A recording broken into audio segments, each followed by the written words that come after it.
Мен Диана партнерым. Күшті результат алды. Өзінің отзывымен бөлісіп кетсеңіз.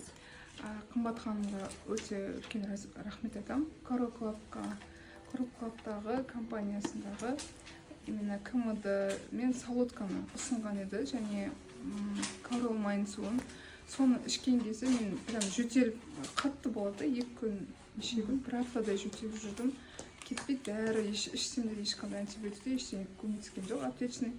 И именно сол компанияның несін алған кезде жаңағыдай шөбін Аллахтың қалауымен, бірінші Аллах себепкер, екінші қымбат ханым көмегімен 2 күнде кетіп қалды ғой жаңағы. Өте үлкен рахмет айтамын, ризашылығымды айтамын. Соның қалауымен осы Coral Club'қа келіп отырмын, компанияға қосылып жатырмын. Шүкір Аллаға, рахмет. Аллахым зор берекесін берсін, табыс көре беріңіз. Аумин.